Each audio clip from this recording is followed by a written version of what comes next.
Ahoana marina ity fandraisana fanapahan-kevitra ity. Matetika de miteraka resabe foana izay hevitra na fanapahan-kevitra voalaza ny filoham-pirenena. Betsaka no tsy mifanaraka amin'ny zava-misy na ihany koa mifanipaka amin'izay nambarany tany aloha. Tsy fantatra aloha fa efa zatra tsy mitana ny teny natao ka lasa ire-vahoaka no tsy matoky intsony. Ary izany no mitarika ny resabe etseroa. Faharoa, aoka ihany no ampatsahivina raha toa ka mbola tsy fantatry ny mpitondra fa ny teny rehetra lazain'ny mpitondra indrindra ny filoham-pirenena dia misy dikany ary misy fiantraikany avokoa. Izany no atao hoe mitantana ny firenena, fa tsy hoe satria mahafinaritra azy na ireo mpiaradia aminy fotsiny no tsy milaza ny marina amin'ny vahoaka de tsy maintsy ekena.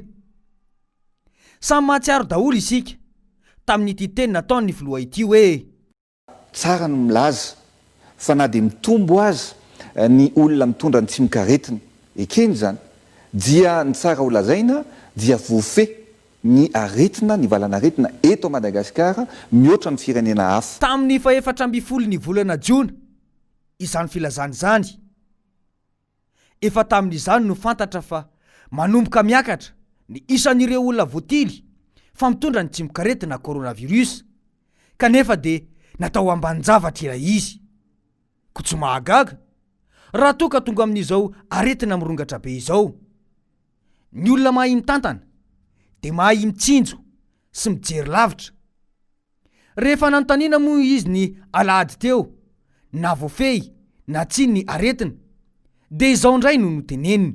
Mba te hanontany anareo aho hoe iza moa zany no firenena na fe mba mametraka fantanina aminareo rovavy hoe tena miparitaka le valanaretina de mba ameo firenena ray anie zany aro ify hoe nafehan'lay aretina firenena tsy misy. De tena mahavarina mihitsy ny fiovam-pitenenana.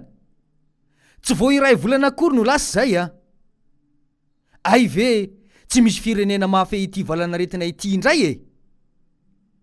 Ka inona moa no nasa inany laza fa voafehinareo izy tamin'ny volana Jona? Raha firenena mahafehy an'io indray de tena misy mihitsy. Tsy maka ohatra lavitra isika fa jereo ao Maurice izay nosy tohantsika, na ihany koa i Nouvelle-Zélande izay nosy sahala amintsika ihany koa. Ry zareo ireo de tena niasa ny mpitondra ary tena nifantoka tamin'ny ady tamin'ny aretina fa tsy mamorona izao zavatra tsy maika rehetra izao. Raha ny marina de ny fomba fandraisana fanapahan-kevitra mihitsy no tsy mandeha amin'ny tokony ho izy. Asana tsy fahaizana mifeny antotanisa. Eo amin'izay lafin'izay de mahagaga ity fanapahan-kevitra momba ny fanaovana ny fanadinany mpianatra ity. Fanadinana CPE zany dia amin'ny voalohan'ny septambra no atao.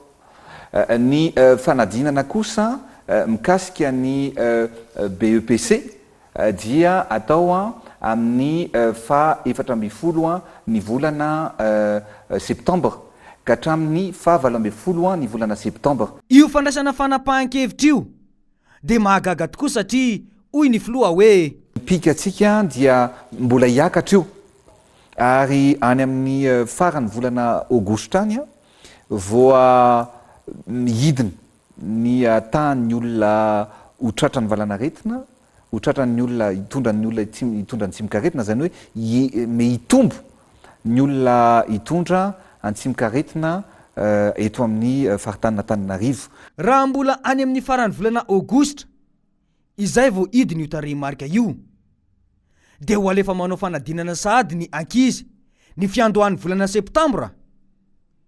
Tsy mazava mihitsy izany fandraisana fanapahan-kevitra izany ary mety manahirana ihany eo amin'ny mbola mety isi ny fiparitahan'ny aretina. Raha io ny fanapahan-kevitry ny fanjakana de afaka manome tokony ray aman-dreny ve ny mpitondra fa efa tena azo antoka fa ho voafehy ny aretiny ka tsy misy atahorana intsony ny fanaovana ny fanadinana amin'izany. Araky ny voalaza tetsy ambony de ny tsy fahamatorana amin'ny fandraisana fanapahan-kevitra no mitarika ny tsy fampitokisana intsony eo amin'ny vahoaka sy ny mpitondra. Ambonin'izany ihany koa dia efa betsaka izay diversion natao ny mpitondra fa tsy mifantoka amin'ny ady atao amin'ny fiparitahan'ny aretiny izy ireo, izay ny vahoaka no mizaka ny vokatry ny tandrevaka ataon'izy ireo. Ary tena miantra manaina mihitsy izany satria betsaka ireo efa nindosy ny fahafatesana. Tiana ny mamerina etony fa ny fanakanana no tena fomba tsara indrindra ahafahan'ny mpitondra manitsy ny zavatra tsy mety ataony. Tsy mahagaga mantsy raha toa ka tsy fantatry ny vahoaka intsony izay tokony ataony eo amin'ny hatrehany fiovaovana lava amin'ny teny avoaka ny fitondrana. Indraindray aza de mifanohitra mihitsy ireny fanapahan-kevitra ireny araky ny ohatra izay nolazaina teo aloha raha mikasika ny filoha manokana. Ireny fomba fitenin'ny fanohitra ireny no manimba ny fampitokisana eo amin'ny vahoaka sy amin'ny mpitondra. Izay ihany koa de mitarika ny fomba fijery tsy mitovy eo amin'ny fiarahamonina ka vao maika tsy mahita izay lalan-kombany intsony ny vahoaka. Mazava ho azy moa fa tsy mihaino ny mpanohitra mihitsy ny fitondrana, fa lazaina foana fa tsy mahita tao afa-tsy mitsikera fotsiny ihany. Raha tiana isy fahombiazana izao ady atao amin'ny valanaretina izao de ilaina ny fandrindrana eo amin'ny fomba filazana ny momba ity valanaretina ity. Betsaka ny hevitra avy amin'ny malagasy fa saingy tsy misy mpiaino matetika izy ireny. Asa na tsy fahaizana miaino na fisehoana ivelany fotsiny ihany fa tsy mila fanampiana. Ireto de mbola mitoetra trany ary takiny ny vondron'olona maro de ny mangarahara ary ny fanaovana ny laharam-pahamehana ny sosialim-bahoaka. Aizary ireo amin'izao ny filoham-pirenena aza moa variana manenjika ny mpanohitra fotsiny. Fa ahoana mariny?